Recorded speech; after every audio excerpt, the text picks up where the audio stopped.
Halo teman-teman, Assalamualaikum warahmatullahi wabarakatuh. Kembali lagi nih bersama aku Adi Nur Islam. Nah, di sini tuh aku nggak sendiri, aku bareng teman-teman aku. Ini dia. Nah, teman-teman, kita itu selalu melakukan komunikasi dalam suatu aktivitas. Tidak ada aktivitas tanpa melakukan komunikasi. Bahkan dalam suatu hubungan pun kita melakukan komunikasi. Tidak jarang orang putus gara-gara adanya miskomunikasi. Nah, tetapi di sini kita tuh nggak ngebahas mengenai hubungan, gengs. Tetapi di sini kita akan membahas mengenai komunikasi verbal dan juga komunikasi non verbal. Nah, komunikasi verbal itu adalah komunikasi yang dilakukan melalui ucapan, berbicara, bahkan suatu tulisan. Contohnya seperti saya saat ini yang sedang melakukan perbincangan kepada teman-teman semua. Kalau dalam bentuk tulisan, itu bisa melalui email, WhatsApp, atau pada zaman dahulu itu mungkin orang itu nulisnya itu surat-suratan, tapi sekarang udah bisa email dan bahkan WhatsApp. Berbeda dengan komunikasi nonverbal. Komunikasi nonverbal ini sih cukup menjelimet ya, cukup susah karena hanya bisa dilakukan atau komunikasi ini dilakukan dengan menggunakan panca indera kita. Bisa dalam bentuk sentuhan, bentuk penglihatan, dan bahkan salah satunya adalah vokal teman-teman. Oke, sebagai contoh, salah satunya kita ambil simbol ya teman-teman ya. Mungkin pada beberapa waktu lalu kalau foto seperti ini atau foto-foto seperti ini itu bisa menjadi salah satu masalah teman-teman. Orang-orang bahkan memikirnya itu bahwa saya ini memilih paslon 1 dan paslon 2. Padahal foto saya itu cuma seperti ini itu hanya suatu gaya. Oke deh, itu cukup menjelimet ya. Kita contoh yang lebih gampang yaitu simbol seperti ini. Simbol yang dilarang parkir adalah salah satu komunikasi nonverbal yang ditunjukkan untuk semua orang atau semua khalayak. Gitu teman-teman. Akan tetapi dalam komunikasi nonverbal ini terdapat beberapa unsur. Yang pertama itu dari bentuk simbol yang seperti saya bilang tadi. Terus ada bentuk dari gestur, bentuk tubuh orang seperti ini, itu bisa jadi salah satu komunikasi nonverbal. Terus dari bentuk vokal a, i, u, e, o, dan satu lagi dalam bentuk kronomik. Untuk lebih lanjutnya akan dijelaskan oleh teman-teman aku karena aku tidak sendiri yang tadi aku bilang. Dan ini dia. Halo guys, jadi hari ini aku akan jelasin 6 karakteristik komunikasi verbal.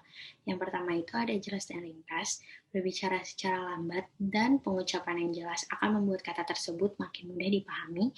Yang kedua itu ada perbendaharaan kata, menggunakan kata-kata yang mudah dimengerti oleh seseorang, akan meningkatkan keberhasilan komunikasi. Yang ketiga, arti konotatif dan denotatif.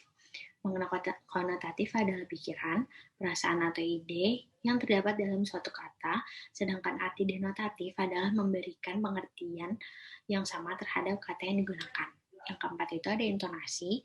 Seorang komunikator mampu mempengaruhi arti pesan melalui nada suara yang dikirimkan. Misalnya dia sedang marah, pasti intonasi dia akan tinggi. Misalnya dia sedang sedih, intonasi dia akan sangat rendah. Dan yang kelima itu ada kecepatan berbicara. Keberhasilan komunikasi dipengaruhi juga oleh kecepatan dan tempo bicara yang tepat.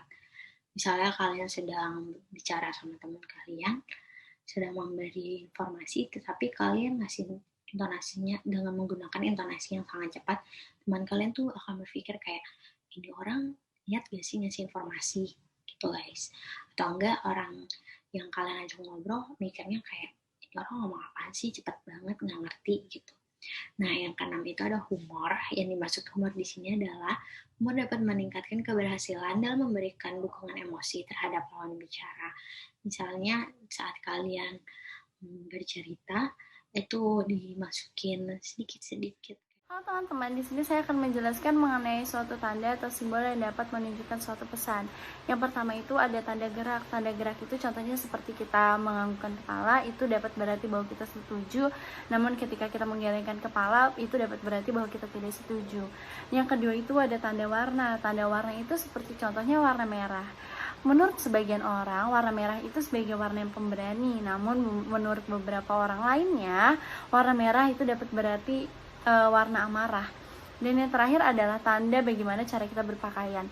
Cara kita berpakaian juga dapat menunjukkan suatu pesan loh. Selanjutnya, ada gestur yang dapat menunjukkan suatu komunikasi tertentu. Yang paling mudahnya itu contohnya seperti raut muka. Raut muka itu dapat menunjukkan suatu emosi tertentu. Contohnya seperti kita sedang marah, kita sedang sedih, atau kita tidak nyaman oleh suatu hal, atau kita sedang senang. Dan yang kedua itu ada sentuhan fisik. Sentuhan fisik melalui indera peraba. Sentuhan fisik seperti berpegangan tangan itu juga dapat mengkomunikasikan sesuatu hal. Ketika kita merasa cukup erat dengan lawan bicara atau dengan seseorang, biasanya kita akan melakukan sentuhan fisik ketika kita sedang berbicara atau ketika kita sedang berkomunikasi. Namun sebaliknya, ketika kita berbicara atau berkomunikasi dengan orang yang tidak kenal, biasanya kita tidak melakukan sentuhan fisik. Yang paling umumnya hanya berjabat tangan. Komunikasi nonverbal selanjutnya yaitu vokalik. Apa sih contoh dari vokalik? Contoh dari vokalik adalah nada bicara, nada suara, keras atau tingginya suara, kecepatan bicara, kualitas suara, intonasi. Hal-hal tersebutlah yang dinamakan dengan vokalik. Ilmu-ilmu yang mempelajari tentang hal tersebut adalah ilmu paralinguistik. Selanjutnya yang akan dibahas yaitu chronamic. Apa sih chronamic? Chronamic adalah penggunaan waktu dalam komunikasi nonverbal. Contohnya kayak gimana sih? Contohnya nih, misalnya teman-teman butuh uang dan teman-teman mau minta sama orang tua. Pasti teman-teman memperhatikan yang namanya waktu. Apakah waktunya pas meminta saat ini? Apakah lebih baik mintanya minggu depan? Ataukah lebih baik mintanya nanti malam? Hal-hal tersebutlah yang disebut dengan waktu. Contoh-contoh selanjutnya adalah, teman-teman pernah nggak sih ngerasa berbicara di tempat dan waktu yang salah? Pertanyaannya udah benar, tapi dibicarakan di waktu yang salah dan tempat yang salah, maka pesan yang disampaikan juga terasa salah. Contohnya kira-kira seperti itu, teman-teman. Jadi teman-teman, pada intinya komunikasi verbal adalah komunikasi yang diucapkan dalam bentuk tulisan, dan komunikasi nonverbal adalah komunikasi yang disampaikan dengan terlihat dan dapat dirasakan oleh panca indera loh teman-teman. Gimana? Informasinya sudah jelas bukan? Kalau sudah jelas, semoga informasi yang kami sampaikan dapat membantu teman-teman semua.